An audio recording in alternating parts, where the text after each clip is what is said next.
अगर हम economic times की एक रिपोर्ट की माने तो फेस्टिव सीजन्स में जो सेल्स होती है बीबीडी में या फिर अमेजोन के सेल्स में, तो उस पर जो ऑर्डर प्लेस किए जाते हैं हर 4 में से एक ऑर्डर ईएमआई पे प्लेस किए जाते हैं। यानी आप समझ सकते हो ऑलमोस्ट 25% ऑर्डर, और उन ऑर्डर्स में से 90% ऑर्डर्स होते हैं वो नो कॉस्ट ईएमआई पे होते हैं। तो चलिए आज के इस वीडियो में हम जानते हैं कि नो कॉस्ट ईएमआई क्या सच में नो कॉस्ट ईएमआई है। अगर वो सच में नो कॉस्ट ईएमआई है तो वो लोग आखिर क्या वैल्यू हमसे ले रहे हैं, आखिर वो किस फॉर्म में इंटरेस्ट ले रहे हैं। क्योंकि एक चीज तो बहुत क्लियर है कि कोई भी बैंक आपको बिना इंटरेस्ट के वो लोन नहीं दे सकती है क्रेडिट कार्ड में। आरबीआई ने अपने ही एक सर्कुलर में 2013 में ये कहा था कि कोई भी बैंक अपने क्रेडिट कार्ड होल्डर्स को 0 इंटरेस्ट पे ईएमआई नहीं दे सकती, यानी कोई लोन अमाउंट नहीं दे सकती है। तो एक चीज़ तो बहुत क्लियर है कि कोई भी बैंक, कोई भी क्रेडिट कार्ड अगर आप यूज़ कर रहे हो तो वो बैंक आपकी इंटरेस्ट को नहीं पे कर रही है। अब हम समझते हैं कि आप किस फॉर्म में वो इंटरेस्ट को पे कर रहे हो। देखिए, ये जो नो कॉस्ट ईएमआई है ये बैंक के लिए और रिटेलर्स के लिए और कंपनीज के लिए जिनका प्रोडक्ट आप खरीद रहे हो, ये तीनों के लिए विन विन सिचुएशन है। क्योंकि बैंक चाहती है कि जितने ज़्यादा से ज़्यादा लोन वो प्रोवाइड कर सके उनके लिए उतना फ़ायदा होगा ताकि उनको इंटरेस्ट मिलेगा।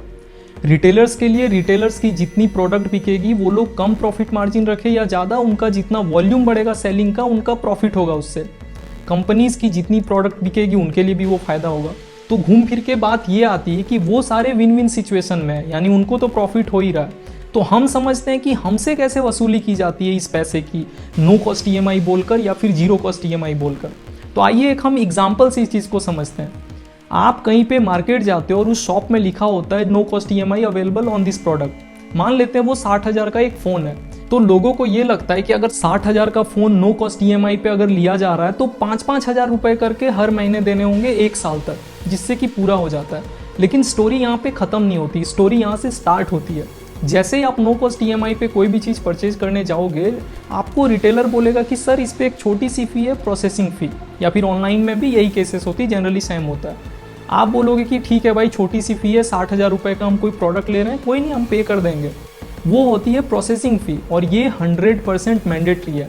आप कोई भी ट्रांजैक्शन उठा के देख लो ईएमआई की, उस पर प्रोसेसिंग फ़ी देनी ही पड़ेगी आपको। और बात यहाँ पे ख़त्म नहीं होती है, प्रोसेसिंग फ़ी पे 18% जीएसटी आपको पे करना पड़ेगा। मैं अभी एक क्रेडिट कार्ड की स्टेटमेंट लगा रहा हूँ स्क्रीन पे, आप देख सकते हो 299 रुपये प्रोसेसिंग फ़ी थी, और उसी में इंटरेस्ट भी लगाया गया 18% का। तो एक तरीका तो हम समझ गए कि ये लोग प्रोसेसिंग फ़ी के जरिए से इंटरेस्ट को वसूली करते हैं। लेकिन और भी 2 तरीके हैं जिससे रिटेलर आपसे पैसे ले लेते हैं, वो नो कॉस्ट ईएमआई के नाम पे। देखिए, बहुत सारे केसेस में ऐसा होता है कि जब भी आप कोई प्रोडक्ट नो कॉस्ट ईएमआई पे खरीदते हो तो उस पर डिस्काउंट नहीं लगा होता है, और वहीं पे अगर आप फुल अमाउंट पे कर दोगे तो आपको कोई डिस्काउंट मिलती है, चाहे वो रिवॉर्ड के फॉर्म में मिले या कैशबैक के फॉर्म में, या फिर अपफ्रंट डिस्काउंट मिले कि 2,000 रुपये आपको कम पे करने पड़ेंगे, 4,000, कोई भी एक्स अमाउंट कम हो जाता है। और एक तरीका है कि कभी कभी कोई प्रोडक्ट उसके वेबसाइट पे कम प्राइस में मिल रही होती है, लेकिन जब भी आप कोई शॉप में जाओगे या फिर किसी रिटेलर के पास जाओगे या फिर ऑनलाइन शॉपिंग प्लेटफॉर्म पे जाओगे तो वो लिस्ट की होती है थोड़ी बहुत ज़्यादा प्राइस में, यानी 2,000-3,000 रुपये के डिफरेंस में, जिससे वो लोग इंटरेस्ट की वसूली कर सकते हैं। तो ये सारे बेसिक और जनरल प्रैक्टिसेस हैं। उसके बाद एक और चीज आता है, मान लेते हैं उस प्रोडक्ट पे जो आपने खरीदी उस पे रफली इंटरेस्ट आता है 3277 यानी 3300 रुपए के आसपास। अब उस पे भी 18% जीएसटी लगती है। रिटेलर में भी आपके बिहाफ में वो इंटरेस्ट पे कर दे, लेकिन वो जो इंटरेस्ट पे जीएसटी लगती है वो आप ही को पे करना पड़ेगा, जो 18% जीएसटी लगेगी, यानी फिर से 590 रुपए के आसपास आप ही को पे करना पड़ेगा, और वो चीज़ आपके स्टेटमेंट में आएगी। एक चीज़ आप और नोटिस कर सकते हो कि जब भी आप कोई प्रोडक्ट नो कॉस्ट ईएमआई पे खरीदोगे तो आप एक चीज़ हमेशा नोट करना, कभी भी ऐसा नहीं आएगा कि ईएमआई 5,000 रुपीज़, वो हमेशा 2 सेक्शन में डिवाइड रहेगा, एक ईएमआई इंस्टॉलमेंट और एक इंटरेस्ट। अब यहाँ पे तो हम बात कर रहे थे कि रिटेलर की, कि आप ज़्यादा खरीदो, उनका सेल्स वॉल्यूम बढ़ेगा, वो चाहते हैं कि आप प्रोडक्ट खरीदो, कोई भी सामान खरीदो ताकि उनको प्रॉफिट हो। लेकिन बैंक क्यों चाहेगी कि आप नो कॉस्ट ईएमआई पे खरीदो?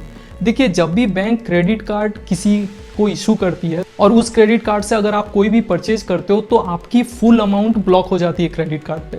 अगर आपकी 5,000 की ईएमआई आती है, इट डज नॉट मीन कि आपकी 5,000 उस मंथ पे उस बिलिंग साइकिल में ब्लॉक होगी, ऐसा बिल्कुल नहीं है। अगर आपने 60,000 की चीज़ ली है तो पूरी 60,000 आपकी क्रेडिट लिमिट में बुक हो जाएगी। और बैंक ये चाहती है कि आप कभी ना कभी ईएमआई मिस करो, तभी आप देखना कभी कभी लॉन्गर ड्यूरेशन ईएमआई पे नो कॉस्ट ईएमआई ज़्यादा रहता है, 3 महीने 6 महीने में अवेलेबल नहीं होता है।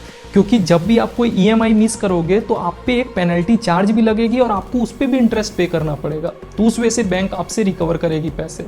दूसरी चीज़ है कि जब आपका क्रेडिट कार्ड इशू परसेंटेज 30-40% से ज़्यादा होता है तो आपकी जो क्रेडिट स्कोर है उसमें डायरेक्ट इम्पैक्ट पड़ती है, और इन फ्यूचर अगर आप लोन लेने जाते हो तो लोन की जो रेट ऑफ इंटरेस्ट होती है वो ज़्यादा होती है depending upon your credit score, तो उससे भी बैंक आपसे फ़ायदा कमाएगी। मतलब इन दोनों चीज़ों से आप ये समझ गए होंगे कि बैंक क्यों चाहती है कि आप ज़्यादा से ज़्यादा नो कॉस्ट EMI पे प्रोडक्ट खरीदो। पहले क्या हुआ करता था, जब ये कॉन्सेप्ट नहीं आया था, मुझे 50,000 की चीज़ खरीदनी है, मैं अपने सेविंग्स करूँगा, फिर 6 महीने 8 महीने के बाद जब 50,000 हो जाए तब जाके मैं वो चीज़ खरीदूँगा। लेकिन आज के डेट में ये चीज़ बिल्कुल चेंज हो गई है। आपके पास एक भी रुपए नहीं है, आपकी फाइनेंसेस अगर अलाउ नहीं करती है आपको उस चीज़ को अफोर्ड करने के लिए, तो भी आप जाके खरीद लोगे, चाहे आपकी सैलरी 10,000 ही क्यों ना हो, कि अरे कोई नहीं, मुझे तो 5-5 हज़ार करके पर मंथ पे करनी है या 2-2 हज़ार करके पर मंथ पे करनी है, मुझे तो कोई दिक्कत नहीं है, मैं कर दूंगा। क्योंकि उस टाइम पे उस चीज़ की वैल्यू हमारे सबकॉन्शियस माइंड में लगती है बस 2-2 हज़ार पे करनी है, लेकिन एट द एंड आप ज़्यादा पे करोगे और ये कहीं ना कहीं साइकोलॉजिकली आपको पुश करती है उस चीज़ को खरीदने के लिए, जिसकी मे भी आपको उस टाइम पे उतनी ज़रूरत नहीं होगी जितनी आपको फील होती होगी। अब लास्ट में एक क्वेश्चन आती है कि क्या नो कॉस्ट EMI सच में ख़राब चीज़ है, क्या इसका यूज ही नहीं करना चाहिए? जी नहीं, मैं ऐसा बिल्कुल नहीं कह रहा हूं। लेकिन अगर कोई नो कॉस्ट EMI ये सोचकर यूज कर रहा है या जीरो कॉस्ट EMI कि भाई ये जीरो कॉस्ट EMI है, इस पे कोई कॉस्ट नहीं लगता, तो वो गलत है। कभी कभी क्या होता है, जो डिस्काउंट होती है वो कंपनीज की ओर से रहती है, ना कि रिटेलर की ओर से। दूसरा चीज, आप इसको हमेशा कंपेयर कर सकते हो नो कॉस्ट EMI में लेने से पहले कि अगर मैं सिंगल गो में पे कर देता हूं तो क्या मुझे अपफ्रंट कोई डिस्काउंट मिल रहा है क्या? अगर डिस्काउंट मिल रहा है तो वो अमाउंट कितना है, वो डिफरेंस कितना होगा? और इस चीज़ में आप चीज़ों को कंपेयर करके बिल्कुल नो कॉस्ट EMI पे जा सकते हो। अगर वीडियो में कोई भी अप डाउन आपको फील हुआ हो, अच्छा लगा, आप चीज़ों को कमेंट कर सकते हो, और इसको आप अपने दोस्तों के साथ शेयर कर सकते हो, खास करके उन दोस्तों के साथ जो बहुत ज़्यादा नो कॉस्ट EMI पे बिलीव करते हैं, और उन फ्रेंड्स के साथ जो आके आपके सामने नो कॉस्ट EMI की फ़ायदे गिनाते हैं कि ब्रो देख मैंने ये खरीद लिया, ये नो कॉस्ट EMI पे था, मुझे ये फ़ायदा हो गया। उनको आप ये चीज़ शेयर कर सकते हो, और अपने क्लोज्ड वंस के साथ, अपने फैमिली मेम्बर्स के साथ जिनको आप वाकई में बताना चाहते हो कि नो कॉस्ट EMI है क्या। मिलते हैं नेक्स्ट वीडियो में। Thanks for watching.